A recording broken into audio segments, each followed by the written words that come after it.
ఇది జీలకర్ర బెల్లం. ఇవి రెండు వేరు చేయలేనంతగా కలిసిపోతాయి. పెళ్లి తర్వాత భార్యాభర్తలు కూడా జీవితాంతం అలా కలిసి ఉండాలని ఇవి తలపై పెట్టిస్తుంది.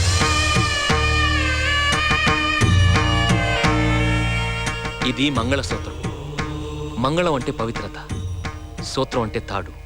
ఇది మెడలో పడగానే పెళ్లి అగ్ని కంటే పవిత్రం అవుతుంది. పుట్టింటికెళ్తే అత్తారింటిని, అత్తారింటికెళ్తే పుట్టింటిని మర్చిపోకూడదనే 2 బొట్లున్న తాళ్ళని మెడలో కట్టిస్తారు. తలంబ్రాలంటే తలపై నుండి రాలిపడేవి. ఆ ఇంట్లో సిరి సంపదలు కూడా అలా వచ్చి పడాలనే తలంబ్రాలు పోయిస్తారు. 7 అడుగుల్లో ప్రతి అడుగుకి ఒక అర్థం ఉంది. మొదటి అడుగు అన్నపానాల కోసం, 2వ అడుగు సుఖ సంతోషాల కోసం, 3వ అడుగు వ్రతాల కోసం, 4వ అడుగు సంతానం కోసం, 5వ అడుగు సంపద కోసం, 6వ అడుగు పాడి పంటల కోసం, 7వ అడుగు సఖ్యత కోసం.